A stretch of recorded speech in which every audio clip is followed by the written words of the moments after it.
اعوذ باللہ من الشیطان الرجیم بسم اللہ الرحمن الرحیم۔ محترم ناظرین السلام علیکم۔ صفدر حیات آج آپ سے مخاطب ہے۔ آج کا ہمارا موضوع ہے نماز رب کریم سے ایک زندہ ملاقات۔ موضوع پہ بات کرنے سے پہلے ایک گزارش ہے کہ اس ویڈیو کو آخر تک دیکھیے گا، پسند آنے کی صورت میں لائک کیجئے اور اپنے دوست احباب سے اس کو شیئر کریں۔ شکریہ۔ آتے ہیں آج کے موضوع کی جانب۔ نماز رب کریم سے ایک زندہ ملاقات۔ آئیے اس رخ سے نماز کو دیکھیں اور یہ معلوم کریں کہ کیا ہماری نماز بھی اس ملاقات کے زمرے میں آتی ہے کہ نہیں، اور اگر نہیں تو اسے ملاقات بنانے کا طریقہ کیا ہے۔ ناظرین، جب ہم قرآن اور احادیث کا مطالعہ کرتے ہیں تو ہمیں نماز کے بارے میں بہت سی چیزیں معلوم ہوتی ہیں۔ اس میں سے کچھ چیزیں میں آپ کے سامنے پیش کرتا ہوں۔ مثال کے طور پہ ہمیں پتہ چلتا ہے کہ نماز دین کا ستون ہے۔ نماز رسول پاک صلی اللہ علیہ وآلہ وسلم کی آنکھوں کی ٹھنڈک ہے۔ قیامت کے دن سب سے پہلے نماز کا حساب لیا جائے گا۔ رسول پاک صلی اللہ علیہ وسلم کا ارشاد ہے کہ اللہ تعالیٰ کو سب سے زیادہ محبوب عمل وقت پر نماز ادا کرنا ہے۔ یہ بھی فرمایا گیا کہ نماز بے حیائی اور برے کاموں سے روکتی ہے۔ نماز کی اہمیت کا اندازہ اس بات سے بھی لگایا جا سکتا ہے کہ اللہ تعالیٰ نے بیشتر احکام وحی کے ذریعے نازل فرمائے، لیکن نماز ایک ایسا حکم تھا جو اللہ تعالیٰ نے رسول پاک صلی اللہ علیہ وسلم کو معراج کی رات تحفتاً عطا کیا۔ اسی طرح جب ہم قرآن پڑھتے ہیں تو ہمیں جس عمل کا سب سے زیادہ حکم ملتا ہے وہ نماز ہے۔ یہ سب اس عبادت کی غیر معمولی اہمیت کو ظاہر کرتا ہے۔ لیکن ناظرین، افسوس، صد افسوس، افسوس کی بات ہے کہ نماز کی اتنی اہمیت اور عظمت کے باوجود مسلمانوں کی ایک بڑی تعداد نماز ادا نہیں کرتی، اور جو لوگ نماز پڑھتے بھی ہیں ان کو یہ سمجھ نہیں آتی کہ وہ پڑھ کیا رہے ہیں۔ اور آج کے ہمارے مخاطب یہی لوگ ہیں جو نماز کو بغیر سمجھے پڑھتے ہیں۔ ناظرین، جس طرح ہمارے ہاں بہت سے لوگ قرآن کو ثواب کے لیے پڑھتے ہیں اور اس کے الفاظ پہ، اس کے معنی پہ غور نہیں کرتے، اسی طرح نماز بھی آج کل ایک رسم سی بن گئی ہے۔ ناظرین کرام، نماز صرف ایک جسمانی حرکات کا نام نہیں ہے، بلکہ یہ ایک روحانی سفر ہے۔ اگر سمجھا جائے تو یہ ایسا سفر ہے جس میں اللہ کی بارگاہ میں حاضری دی جاتی ہے، اور حقیقت یہ ہے کہ نماز میں بندہ براہ راست اپنے رب سے ہم کلام ہوتا ہے اور اپنے رب کی حمد و ثنا بیان کرتا ہے، اپنی حاجات پیش کرتا ہے، اللہ تعالیٰ کے سامنے جھکتا ہے، سجدہ کرتا ہے، مدد مانگتا ہے، جو عنایات اللہ تعالیٰ نے اس پہ کی ہیں ان کا شکریہ ادا کرتا ہے۔ اب ان سب کا تقاضا تو یہ ہے کہ بندہ عاجزی کا اظہار کرے نماز کے دوران، اپنی گزارشات کو بہت سلیقے سے پیش کرے، ایک ایک لفظ تمام آداب کا خیال رکھتے ہوئے ادا کرے، جلدی نہ کرے، جو بولے وہ سمجھ کے بولے۔ لیکن بدقسمتی سے ہماری حالت ایسی ہوتی نہیں۔ اول تو بہت سے لوگ سمجھتے ہی نہیں کہ وہ نماز میں کیا پڑھ رہے ہیں۔ دوسرا یہ کہ نماز کے آداب کا لحاظ نہیں رکھتے، نماز میں جلدی کرتے ہیں، اس کو بوجھ سمجھتے ہیں، بس کوشش کرتے ہیں کہ ٹوٹل پورا ہو جائے۔ ایسی نماز ناظرین عبادت نہیں رہتی بلکہ عادت بن جاتی ہے۔ ناظرین کرام، نماز کیوں سمجھ کر پڑھنی چاہیے؟ وجہ کیا ہے؟ آئیے اس بات کو سمجھنے کی کوشش کرتے ہیں۔ نماز کے آغاز میں ہم پڑھتے ہیں سبحانک اللہم و بحمدک و تبارک اسمک و تعالی جدک و لا الہ غیرک۔ ترجمہ ہے، اے اللہ تو پاک ہے، تیری ہی تعریف ہے، تیرا نام بابرکت ہے، تیری شان بلند ہے اور تیرے سوا کوئی عبادت کے لائق نہیں۔ اسی طرح ہم رکوع میں کہتے ہیں سبحان ربی العظیم، ترجمہ ہے میرا عظمت والا رب پاک ہے۔ اور سجدے میں ہم کہتے ہیں سبحان ربی الاعلی، میرا بلند و برتر رب پاک ہے۔ اسی طرح حضرات نماز میں مختلف مقامات پر ہم مختلف الفاظ پڑھتے ہیں، جیسے رکوع وغیرہ تو میں نے بیان کر دیا، رکوع سے کھڑے ہوتے ہوئے ہم پڑھتے ہیں، اتحیات میں پڑھتے ہیں، تشہد میں پڑھتے ہیں، درود شریف، اور آخر میں ایک ہم دعا کرتے ہیں۔ وہ دعا کیا کرتے ہیں ہم؟ ربنا آتنا فی الدنیا حسنہ وفی الآخرۃ حسنہ وقنا عذاب النار۔ اب سوچئے حضرات، کیا اتنے پیارے الفاظ جو ہم نماز میں ادا کرتے ہیں، ان الفاظ کو جلدی جلدی ادا کرنا چاہیے؟ ان کو بغیر سوچے سمجھے ادا کرنا چاہیے؟ کیا ان الفاظ کا یہ تقاضا نہیں کہ انہیں ادب، محبت، عاجزی اور سمجھ کے ساتھ ادا کر دیا جائے؟ کیا دنیاوی آقاؤں کے سامنے ہم ایسا ہی رویہ رکھتے ہیں؟ ہرگز نہیں ناظرین، ان کے سامنے تو ہم بچھے جاتے ہیں، آنکھیں اٹھا نہیں پاتے، بڑے ادب و آداب کا مظاہرہ کرتے ہیں، الفاظ کی ادائیگی میں بہت محتاط ہوتے ہیں۔ یہ صرف نماز ہی ہے جس میں ہم جلد بازی دکھاتے ہیں، بغیر سوچے سمجھے پڑھتے ہیں، نماز کو بوجھ سمجھتے ہیں اور کوشش کرتے ہیں کہ اسے اپنے سر سے اتاریں اور مسجد سے نکل جائیں۔ نتیجہ کیا ہوتا ہے؟ نتیجہ یہ ہوتا ہے کہ نہ رکوع کا حق ادا کر پاتے ہیں، نہ سجدے کا، نہ تلاوت کا، نہ دعا کا۔ یہاں تک کہ نماز کے بعد کی جو تسبیحات ہیں وہ بھی اس جلدی کا شکار ہو جاتی ہیں۔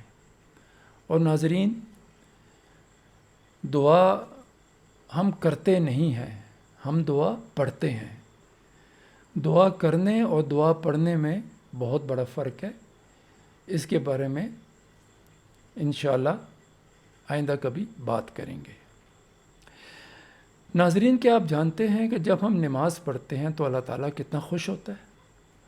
اور نماز کے دوران اللہ تعالیٰ نہ صرف ہماری باتیں سنتا ہے بلکہ کچھ مقامات پر ہم جو الفاظ ادا کرتے ہیں ان کا جواب بھی دیتا ہے۔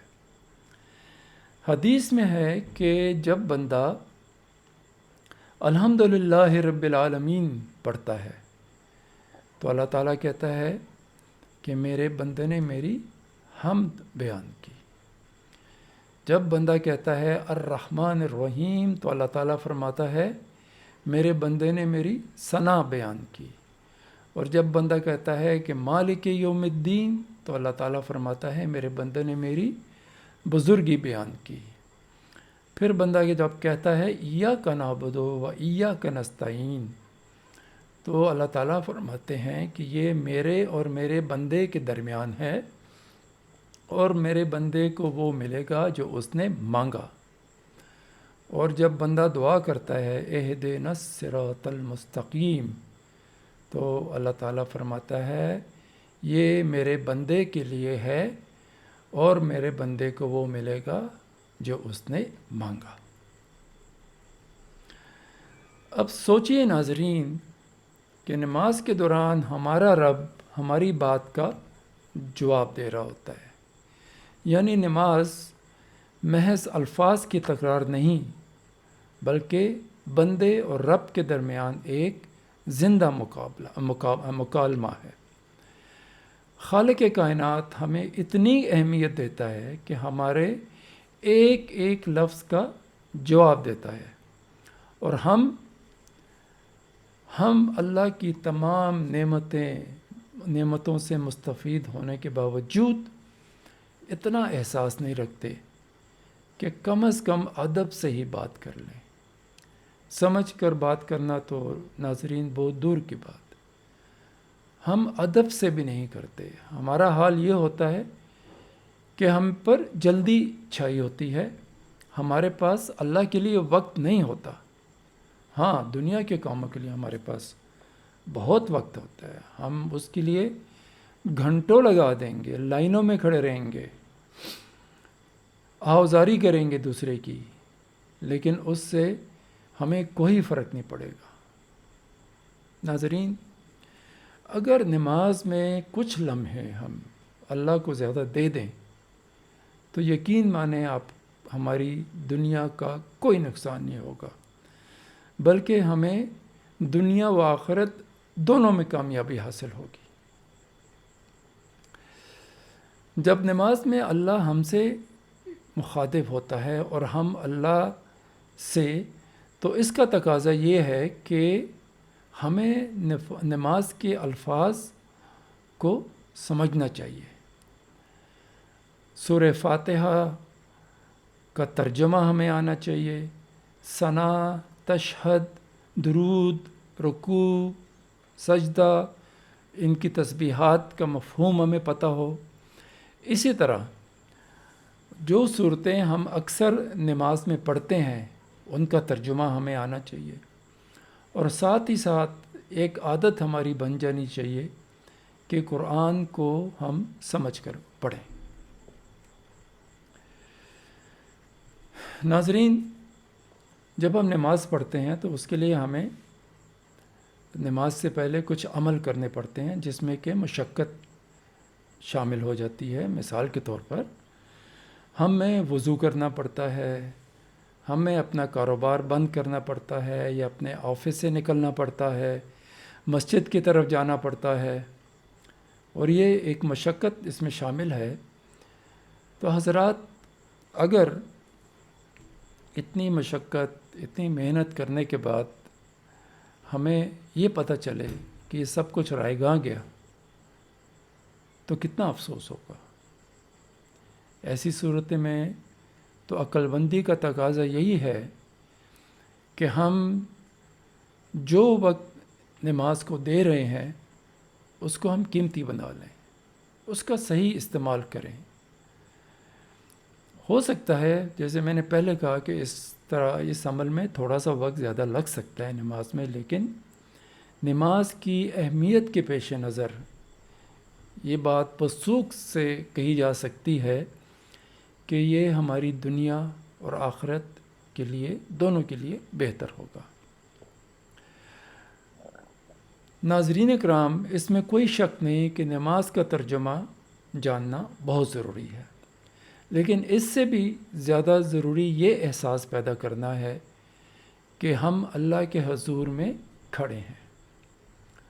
علماء کا کہنا ہے کہ نماز میں خشوع اور خضوع پیدا کرنے کا بہترین طریقہ یہ ہے کہ نماز کے شروع میں ہم اپنے ذہن میں یہ خیال پیدا کر لیں کہ ہم اللہ کے روبرو کھڑے ہیں.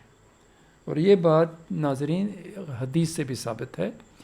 رسول پاک صلی اللہ علیہ وسلم کا ارشاد ہے کہ اللہ کی عبادت اس طرح کرو گویا تم اسے دیکھ رہے ہو، اور اگر یہ کیفیت پیدا نہ ہو تو کم از کم یہ یقین رکھو کہ وہ تمہیں دیکھ رہا ہے. ناظرین، یہ صحیح بخاری کی حدیث نمبر 50 اور صحیح مسلم کی حدیث نمبر 8 ہے. نماز کو سمجھ کر پڑھتے ہوئے جب ہم یہ خیال کریں گے کہ ہم اللہ سے ہم کلام ہیں تو یقین مانیے ہماری نماز کی کیفیت ہی تبدیل ہو جائے گی. اللہ کی حمد کرتے وقت دل میں محبت کا جذبہ پیدا ہوگا، دعا کرتے وقت عاجزی آئے گی، انعام کی آیات پر امید اور عذاب کی آیات پر خوف پیدا ہوگا، کبھی آنکھوں سے آنسو بہہ نکلیں گے اور کبھی دل اللہ کی عظمت سے لرز اٹھے گا۔ ایسی حالت میں یقین جانیے اللہ تعالیٰ کی رحمت آپ کو ڈھانپ لے گی، آپ کی نماز بہتر ہونا شروع ہو جائے گی اور یہ ایک نہ ختم ہونے والا سلسلہ ہوگا جو تمام عمر انشاءاللہ جاری رہے گا، اور آپ نماز میں ایسی لذت محسوس کریں گے کہ جسے الفاظ میں بیان کرنا مشکل ہے۔ ناظرین، پھر نماز محض ایک عادت نہیں رہے گی بلکہ روح کی غذا اور دل کا سکون بن جائے گی، کیونکہ آپ اسے اللہ کے حضور حاضری سمجھیں گے جس میں یک طرفہ بات نہیں ہوگی بلکہ ایک زندہ مکالمہ ہوگا، اگر ہمیں اس چیز کی سمجھ آ جائے۔ ناظرین، یہ کہنا آسان ہے لیکن یہ تبدیلی اپنے اندر لے کے آنا، اس میں وقت لگے گا، یہ ایک دن میں نہیں آئے گی، اس لیے آپ لوگوں نے اس میں جلدی نہیں کرنی، اس کو وقت دینا ہے، اس کے لیے محنت کرنی ہے، استقامت پیدا کرنے اپنے اندر اور مجاہدہ کرنا ہے۔ شیطان آپ کو ورغلانے کی پوری کوشش کرے گا، طرح طرح کے خیالات آپ کے ذہن میں آئیں گے، کبھی کبھی ایسا ہوگا کہ پوری نماز آپ کی دوسری سوچوں میں وہ آپ نماز پڑھ لیں گے اور سوچیں کہیں اور ہوں گی۔ اس چیز سے گھبرانا نہیں ہے، یہ شیطان کے حربے ہیں۔ جب وہ دیکھتا ہے کہ انسان کوئی اچھا کام کرنے نکلا ہے تو اس کے راستے میں وہ اسی طرح کے حربے استعمال کرتا ہے۔ اگر آپ کا ارادہ پکا ہے، دل میں خلوص ہے، تو انشاءاللہ آپ کامیاب ہوں گے اور شیطان ناکام ہوگا۔ ناظرین، اگر ایسی ہماری نماز ہو جائے تو یہی وہ نماز ہوتی ہے جو ہمیں بے حیائی اور برے کاموں سے روک سکتی ہے، اور یہی نماز رسول پاک صلی اللہ علیہ وآلہ وسلم کی آنکھوں کی ٹھنڈک ہے، اور یہی نماز مومن کی معراج ہے۔ آخر میں ایک گزارش ناظرین، ہماری نسل نے دین کو اکثر روایت کے طور پر پایا، لیکن ہمیں کوشش کرنی چاہیے کہ ہماری آئندہ نسل دین کو سمجھ کر اختیار کرے۔ نئی نسل سے میری درخواست ہے کہ خود بھی نماز اور قرآن کا ترجمہ سیکھے اور اپنے بچوں کو بھی سکھائیں، اور حتی المقدور کوشش کریں کہ عربی کو سیکھیں۔ آج کل بہت سے آن لائن کورسز ہیں جن سے کہ آپ مستفید ہو سکتے ہیں۔ عربی جاننے کے بعد قرآن، حدیث، نماز کا فہم بہت آسان ہو جاتا ہے، اور جب ہماری نئی نسل دین کو براہ راست اس کے اصل مصادر سے سمجھے گی تو یقیناً فرقہ واریت، اندھی تقلید اور بہت سی غلط فہمیوں سے محفوظ رہ سکے گی۔ ناظرین، ایک واقعہ سنا کر میں اپنی بات ختم کرتا ہوں۔ کچھ سال پہلے کی بات ہے، میں اپنی نواسی کو کلمہ پڑھا رہا تھا اور وہ اسے میرے پیچھے دہرا رہی تھی۔ اس وقت میری نواسی کی عمر تقریباً 3 سال کی تھی۔ جب وہ دہرا رہی تھی تو 3-4 دفعہ دہرانے کے بعد اس نے مجھ سے اچانک سوال کیا کہ what does it mean، کہ اس کا مطلب کیا ہے۔ تو یقین مانیں اس کا سوال سن کر میں دنگ رہ گیا۔ بہرحال میں نے اسے اس کا مطلب سکھایا، لیکن اس کا سوال پورا دن میرے ذہن میں گھومتا رہا، اور میں یہ سوچتا رہا کہ یہ سوال ہمارے ذہن میں کیوں نہیں آتا۔ یہی سوال ہمیں اپنے علماء سے کرنا چاہیے، یہی سوال ہمیں اپنے آپ سے کرنا چاہیے ہمیں نماز پڑھتے ہوئے، قرآن پڑھتے ہوئے یہی سوال کرنا چاہیے۔ ایسی سوچ اگر ہماری بن جائے تو یقین مانیں جہالت کے اندھیروں سے ہم باہر نکل آئیں گے، اللہ سے ہمارا تعلق مضبوط ہو جائے گا، دین کی صحیح سمجھ اور فہم ہم میں پیدا ہو جائے گا۔ آخر میں اللہ تعالیٰ سے دعا ہے کہ اللہ تعالیٰ ہمیں دین کی صحیح سمجھ عطا فرمائے، عبادات کو صحیح طریقے سے ادا کرنے کی توفیق عطا فرمائے، خاص طور پر نماز کی اہمیت کو سمجھنے، اس میں خشوع و خضوع پیدا کرنے اور اسے اللہ تعالیٰ سے ملاقات کا ذریعہ بنانے کی توفیق عطا فرمائے۔ آمین ثم آمین۔